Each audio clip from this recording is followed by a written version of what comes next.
एक कथा भक्तमाल जी में आती है। एक भक्त थे, उनका नाम था धन्ना जाट। क्या नाम था? बड़ी मधुर कथा है धन्ना जी की। धन्ना जी की कथा ऐसे प्रारंभ होती है कि सामान्य से परिवार में धन्ना जी का जन्म हुआ। देखो, ये हरिप्रिय हैं, इनको हरि प्रिय थे, लेकिन इनकी भक्ति से फिर ऐसी स्थिति हो गई कि ये हरि को प्रिय लगने लगे। तो धन्ना जी के यहां एक संत पधारे। संत की शालिग्राम जी की सेवा। छोटे बालक जो होते हैं वो संतों को या घर में कोई भी बड़े बुजुर्ग आए या कोई भी श्रेष्ठ जन आए, वो क्या करते हैं, कैसे करते हैं, मेहमानों को देखते हैं बैठ के। तो महात्मा जी अपने ठाकुर जी की सेवा करते और धन्ना जी जाके उनके पास में बैठ जाते। पहले जल से स्नान, फिर दूध से स्नान, फिर घी से, फिर दही से, फिर शहद से, पंचामृत स्नान करा के बढ़िया इत्र लगा के ठाकुर जी को उर्द पुंड तिलक लगा करके माला तुलसी पधरा के विराजमान कर दिया। धन्ना जी को इतनी अच्छी लगी ये सेवा, रोज बैठ जाते, पूरी रात रोते, अपनी माँ से कहते मैया ये सुबह कब होगी। क्यों? वो सुबह होते ही बाबा के पास जाऊंगा, उनकी सेवा देखूंगा कैसे करते हैं। तो धन्ना जी रोज सेवा देखते, बड़े खुश होते। जैसे महात्मा का जाने का समय आया, धन्ना जी बिखर गए। कहां जा रहे हो आप? बोले बेटा अब हो गई हमारी सेवा पूरी, अब हम जा रहे हैं, फिर आएंगे कुछ साल बाद। धन्ना जी बोले तो आप चले जाओ, इनको छोड़ जाओ यहीं पे, ये ठाकुर जी यहीं रहे आए, मैं इनकी सेवा करूंगा। बाबा बोले अरे तुम छोटे बालक हो, तुमसे सेवा बनेगी नहीं बेटा, तुम जिद मत करो। धन्ना जी तो रोने लगे, बोले नहीं मैं सेवा करूंगा, मुझे तो ये चाहिए। जैसे कोई वस्तु के लिए बालक जिद करता है, ऐसे धन्ना जी ठाकुर जी के लिए जिद करने लगे। माता पिता परेशान, महात्मा अलग परेशान, क्या करें। और इतना रोवे कि महाराज पूरा घर अधर कर दिया, मोहल्ले वाले तक इकट्ठे हो गए। क्या हो गया? बोले धन्ना जी के महात्मा जी जा रहे हैं, उनके ठाकुर जी मांग रहा है धन्ना। अब किसी में ये हिम्मत भी नहीं कि महात्मा सिंह कहते हैं दे जाओ। और कोई वस्तु हो तो ये भी कह देते हैं लोग दे जाओ, चलो हम दूसरी दे देंगे। ठाकुर जी की बात है भैया, कोई अपनी सेवा कैसे दे सकता है। धन्ना जी इतने रोए, सिर पटक पटक के रोने लगे छोटे बालक। महात्मा बोले बड़ी विडंबना, ठाकुर जी रक्षा करो, क्या करें। इतने महात्मा बाहर गए और गोल गोल काले से दिखने वाला एक पत्थर उठा लाए, उसमें बढ़िया घी भी लगा करके और इत्र लगा के सुगंधित कर दिया, उर्द पुंड तिलक लगा दिया ठाकुर जी जैसा। और अपने ठाकुर जी तो नीचे एक छोटे सिंहासन पर विराजमान कर दिए और बड़े सिंहासन पर वो पत्थर लाके रख दिया और बढ़िया सजा के। धन्ना रो रहे थे, उठा के गोद में ला, देख देख देख तेरे ठाकुर जी आगे देख। धन्ना जी जैसी मंदिर में, धन्ना जी की दृष्टि तो उन्हीं के ठाकुर जी पे, जय चाहिए। महात्मा बोले लाला देख, ऊपर सिंहासन पर बड़े ठाकुर जी बैठे और नीचे छोटे ठाकुर जी बैठे। वो बड़े वाले जो हैं वो तो हैं राजा ठाकुर, और ये छोटे वाले जो नीचे बैठे हैं ना, ये सिपाही ठाकुर। अब बता, मुझे तो राजा ठाकुर ज्यादा बढ़िया लग रहा है, मैं तो उनको ले जाऊंगा, लेकिन फिर याद रहियो जब जब मैं आऊंगा तब तब मेरे ठाकुर जी ऊपर बैठेंगे और तेरे वाले नीचे बैठेंगे, क्योंकि तू सिपाही ठाकुर जी मांग रहा है और मेरे ठाकुर जी तो राजा ठाकुर हैं। अब बालक को उस भाव से समझाया तो धन्ना जाट नहीं, मैं तो राजा ठाकुर लूंगा, आप ले जाओ सिपाही को। सिपाही ठाकुर जी के रूप में उनके निज ठाकुर जी थे। बाबा बोले अब ठीक है। घर वालों ने भी प्रणाम किया, जय हो महाराज जी, बड़ी आपने बुद्धि युक्ति लगाई। सबको लगा कि कंटक छूट गया, लेकिन यहां तो अब भक्ति प्रारंभ हुई थी धन्ना जी की। देखो, ठाकुर जी की सेवा के लिए जो व्यवस्था की प्रतीक्षा करते हैं, ठाकुर जी की सेवा के लिए अनुकूल समय की प्रतीक्षा करते हैं, उन लोगों के लिए प्रमाण है ये कथा। बाकी सेवा तो बाद की बात है। ठाकुर जी भी असली नहीं थे, धन्ना जी के सामान्य पत्थर था और धन्ना जी उनकी सेवा करते। रात भर मैया से कहते मैया पूजा की सामग्री मंगाओ ना, मुझे ठाकुर जी की सेवा करनी है। मैया कहती सुबह मंगा दूंगी, सुबह पीछे पड़ जाते, शाम को मंगा दूंगी, शाम को पीछे पड़ जाते, सुबह मंगा दूंगी, रोज टाल देती। एक दिन धन्ना जी अनशन पे बैठ गए, नन्हे से, भोजन नहीं करें, दूध नहीं पीवे, पानी नहीं पीवे। अब तो ये कि रात में सोए भी नहीं, मैया से बस ये कहें पूजा की सामग्री मंगाओ, पूजा की सामग्री मंगाओ। मां ने सहज भाव से कह दिया तेरे ठाकुर जी और तू इनका सेवक, सामग्री मैं क्यों लाऊं, अपने आप कर व्यवस्था। धन्ना जी निकल पड़े। महाराज पुष्प लियाए तोड़ करके, तुलसी लियाए, बढ़िया सुंदर माला बना ली। नन्हे से बालक ने जैसी उनको जैसे खेल खेल में सेवा करते वैसी सेवा करते थे। ठाकुर जी को तिलक लगाना है, कहां से तिलक लावे, तो बाहर गए, एक ईंट फूटी पड़ी थी लाल लाल, उसी ईंट को लाए, पानी में घोल घोल के घिस घिस के उसी से तिलक बना दिया। ईंट को घिस करके उसका तिलक श्री ठाकुर जी को लगाया। ऐसी सेवा करने लगे, अपने संगी रखें, अपने संगी सुलामें, संगी मतलब खेल खेल की सेवा थी केवल। घर वालों को लगता था कि भैया दुनिया के लोग खिलौने से खेलते हैं, हमारा धन्ना जो है ये पत्थर को ही भगवान समझ के खिलौना इनसे ही खेल रहा है, बड़ा होगा तो बुद्धि आ जाएगी। परंतु किसी को क्या पता था कि भैया ऐसा भक्ति का बीज पिरो दिया है धन्ना जी के हृदय में। धन्ना जी भोग लगाते और भोग लगाने के बाद में पर्दा लगा करके वहीं बैठ जाते और बैठ करके प्रतीक्षा करते कि ठाकुर जी पा रहे होंगे। फिर धीरे से पर्दा हटा के देखते, अच्छा अभी पाई नहीं, ठीक है, फिर बैठ जाते, फिर प्रतीक्षा करते कब पाएंगे। खूब देर हो गई, नहीं पाई तो ठाकुर जी से बोले आप रोज भोजन अधूरा छोड़ देते हो। मैं भोजन अधूरा छोड़ देता हूं, मेरी मैया मुझे बहुत मारती है, लेकिन महात्मा जी मुझे ये बता के नहीं गए कि वो मैं आपके संग कर सकता हूं कि नहीं। मेरी मैया तो मुझे बहुत मारती है, लेकिन पता नहीं मैं कर सकता हूं कि नहीं। धन्ना जी के उस प्रिय भाव, भक्ति भाव पर ठाकुर जी रीझने लगे। एक दिन तो धन्ना जी हट करके बैठ गए, यदि आपने नहीं पाया तो मैं भी नहीं पाऊंगा। धन्ना जी ने थोड़ी देर देखा, थाली यथावत रखी है, नहीं पा रहे, तो ठाकुर जी की तरफ कमर करके लेट गए। तो ठीक है, तो आज मैं भी भूखा सोऊंगा। इतने में ही जैसे उंगली को कोई जोर से चाटे तो चट चट आवाज आती है ना, ऐसी चाटने की जोर जोर से आवाज आने लगी। धन्ना जी बोले ये चप चप खा कौन रहा है, और ये ऐसे चटकारे ले ले करके कौन उंगली चाट रहा है। जैसे ही पर्दा हटा करके देखा तो नील माधव भगवान बैठ करके धन्ना जाट की उस थाली में से प्रसाद पा रहे थे। दर्शन किए जब श्याम सुंदर के, मोहित हो गए। ऐसा नील वरण ठाकुर जी का कटाक्ष नेत्र, बढ़िया सुंदर घुंघराले केशों की गूंद बना करके उसमें मोर पंख लगा रखा है। जैसे धन्ना जाट छोटे वैसे ठाकुर जी भी छोटे से नन्हे से गोपाल जी आ गए।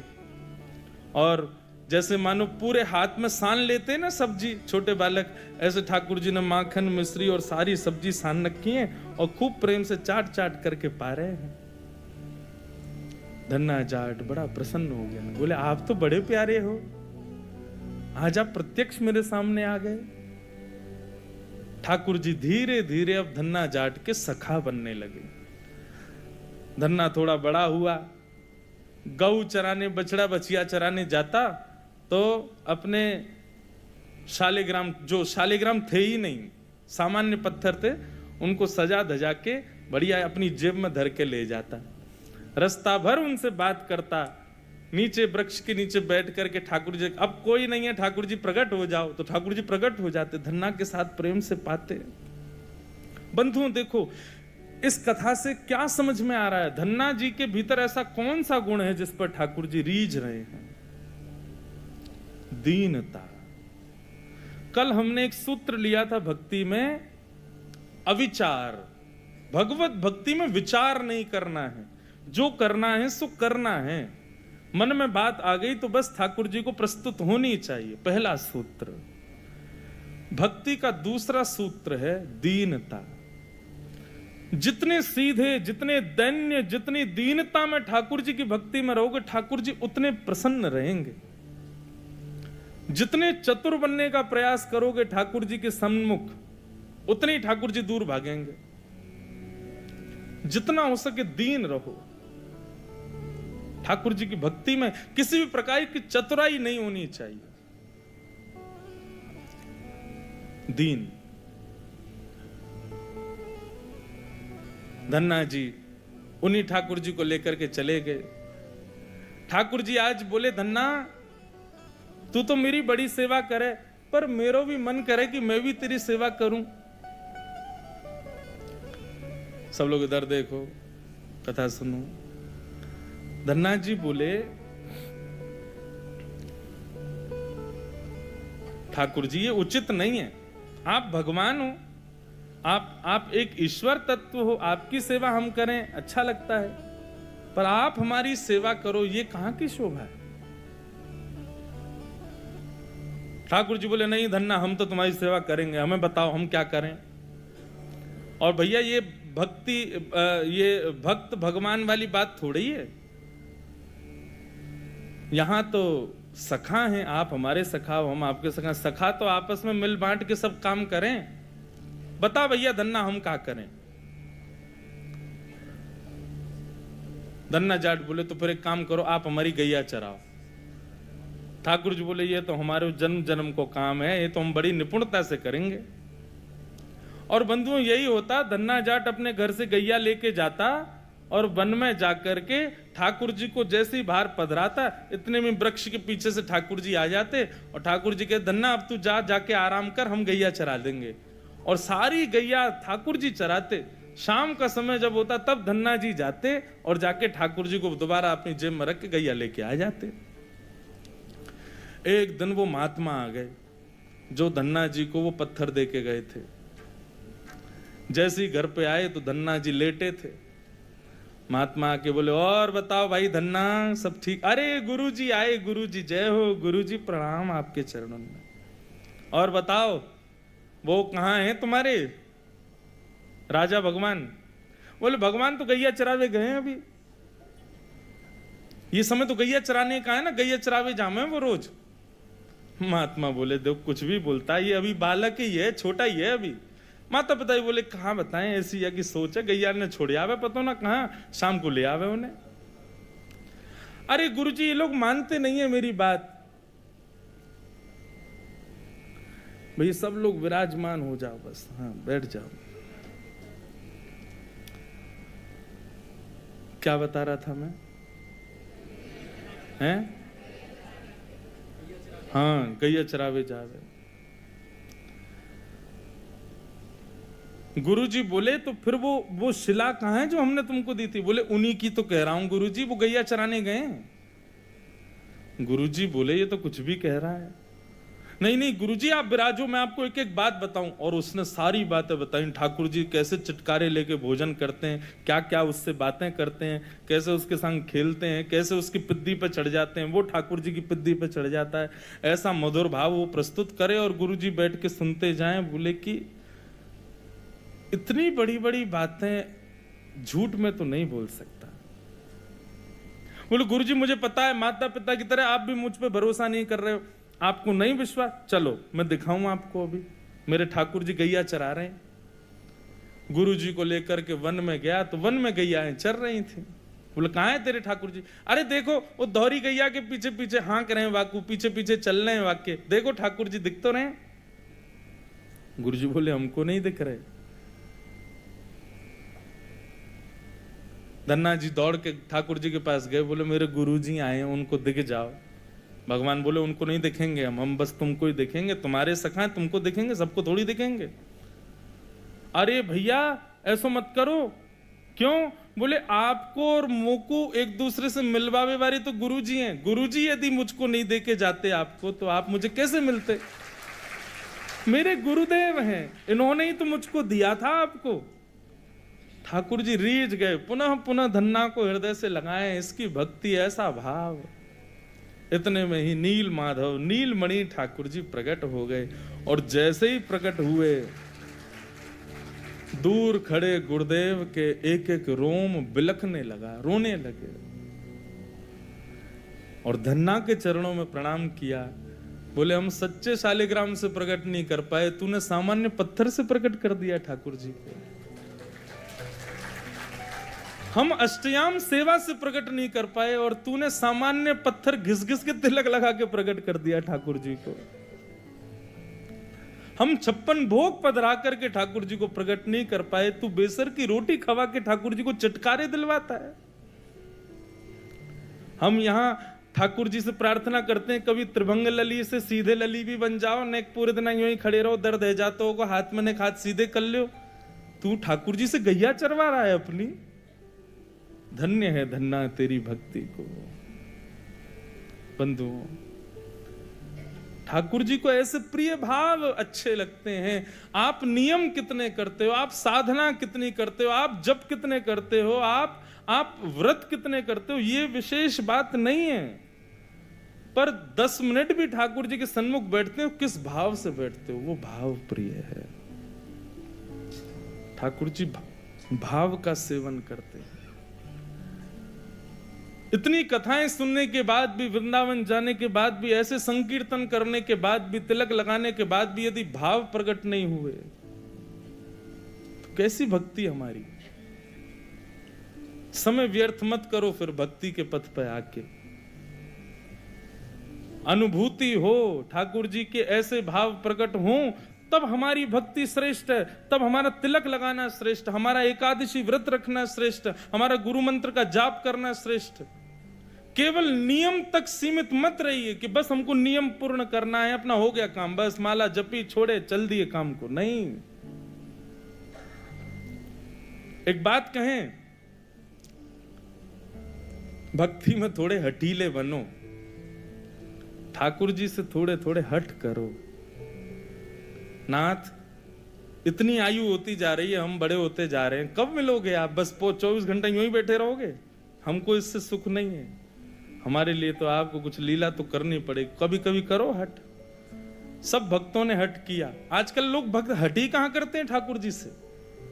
हाँ, हट करते हैं, किस बात का हट कर रहे हैं? काय को व्रत कर रहे हैं, हाथ में कपूर लेके बैठे हैं, हमारे पति के काम नहीं चल रहे, उसका हट कर रहे हैं, बच्चे हमारी सुनते नहीं, उसका हट कर रहे हैं, घर में विपत्तियां आ गई, इसका हट कर रहे हैं। कभी श्याम सुंदर हमसे रीझ हैं, इस बात का हट नहीं करते। बहुत प्रिय भाव है। श्याम सुंदर सदा हमको प्यारे रहे, हम उन्हीं के रहे, वो हमारे रहे।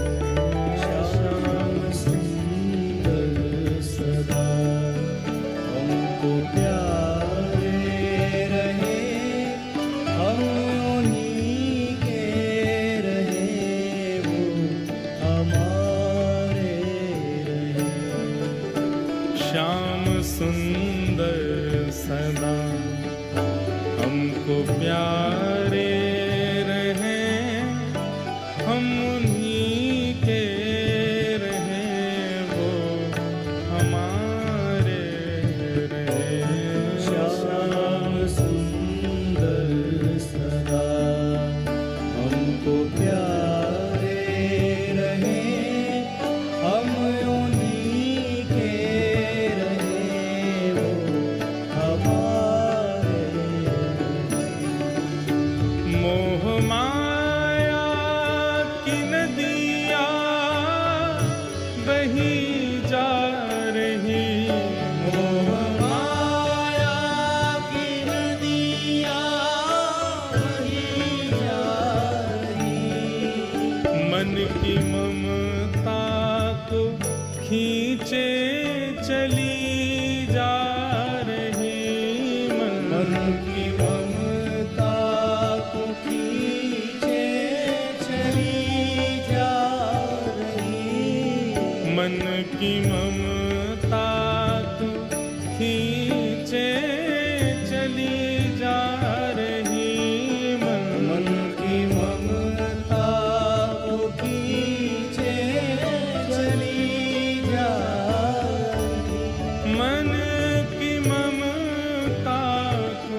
खींचे चली जा रही, हर की ममता को खींचे चली जा रही। हम भंवर में रहें या किनारे रहें, हम उन्हीं के रहें, वो हमारे रहें। श्याम सुंदर सदा हमको प्यारे रहे, हम उन्हीं के रहे, वो हमारे रहे। हम उन्हीं के रहें, वो हमारे रहें। हम उन्हीं के रहे, वो श्री राधा रमण लाल की।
एक नियम बना लीजिए अपना।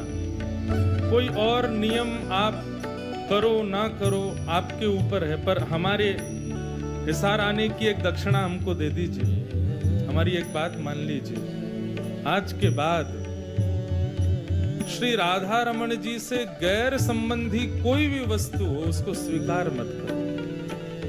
चाहे वो संबंध हो, चाहे वो भोजन हो, चाहे वो देखने की वस्तु हो, चाहे वो पान की वस्तु हो, चाहे वो ग्रहण पहनने की वस्तु हो, सब उस में बस ये भाव रख लीजिए, बस ठाकुर जी से संबंधी है तो हमारी है, नहीं तो हमारी नहीं। तजोरे मन हरि विमुखन को संग, जाके संग कुमति उपजत है, पड़त भजन में भंग। तजोरे मन हरि विमुखन को संग। वस्त्र ऐसे पहनो कि सब कहें कि हाँ भक्त है ठाकुर जी का। प्रसाद वही पाओ जो ठाकुर जी को निवेदित हो। देखो वही जो ठाकुर जी से संबंधी हो। सुनो वही जो ठाकुर जी के संबंध को प्रकट करता हो। हर वस्तु भगवत संबंधी स्वीकार करेंगे, ये नियम बना लीजिए। फिर भले ही आप व्रत ना भी कर पाओ चलेगा, फिर भले ही आप बाकी नियम ना भी कर पाओ चलेगा, परंतु इस नियम को स्वीकार करो। जिस डगर से मुरलिया की धुन आएगी, जिस डगर से मुरलिया की धुन आएगी, उस डगर पे उमरिया ये कट जाएगी। उस डगर पे उमरिया कट जाएगी। इस भाव का मतलब यही है, जिस पथ पर, जिस रास्ते में, जिस डगर में, जिस जीवन में कृष्ण संबंधी सब कुछ है, वहीं हम अपना जीवन व्यतीत करेंगे। बस जहां कृष्ण संबंधी चर्चा नहीं, कृष्ण संबंधी वस्तु नहीं, वहां नहीं रहना हमें। दर्शन को नैना तपे, वचन सुनन को कान, ओ मिलवे को हियरा तपे, हिय के जीवन प्राण गोवर्धन वासी सावरे गोवर्धन वासी लाल तुम बिन रहो न जाओ, लाल तुम बिन रहो न जाओ। प्यारे तुम बिन रहो न जाओ, लाल तुम बिन रहो न जाए। गोवर्धन वासी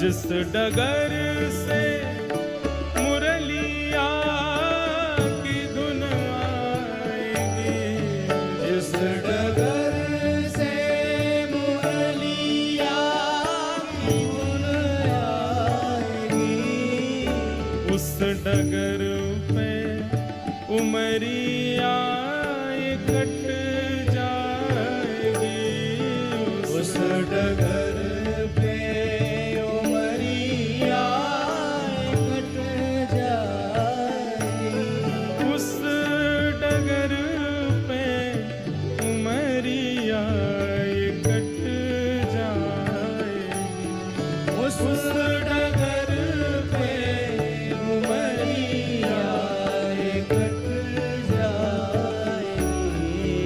उनकी तस्वीर मन में बनाए रहे, हम उन्हीं के रहे, वो हमारे।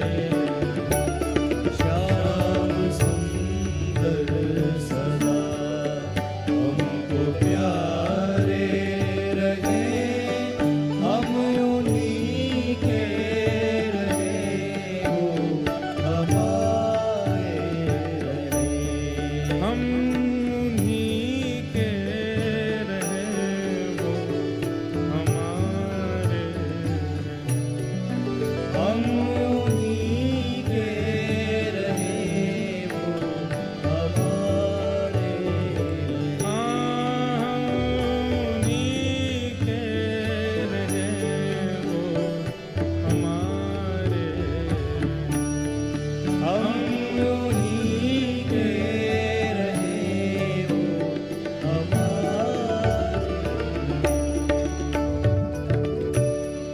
बस। हमें उनका प्रिय बनना है। वो तो सबके प्रिय हैं ही। वो तो राक्षस भी जब उनको देखते हैं तो उनको भी प्रिय लगने लगते हैं, पर हम उनके प्रिय बने। सूरदास को प्रिय ठाकुर जी लगते थे ऐसा नहीं कहते, संत जन कहते हैं सूरदास ठाकुर जी को प्रिय लगते थे। मीराबाई ठाकुर जी को प्रिय लगती थी, गोपियां ठाकुर जी को प्रिय लगती थी, गोपाल भट्ट गोस्वामी ठाकुर जी को प्रिय लगते थे, हितरवंश महाप्रभु ठाकुर जी के प्रिय थे। पर हमारे लिए क्या कहेंगे लोग? इनको ठाकुर जी अच्छे लगते हैं। हमारे लिए कोई क्यों नहीं कहता कि ये ठाकुर जी को प्रिय है? हमारे भजन की उपलब्धि इसी में कि हम ठाकुर जी के प्रिय बने।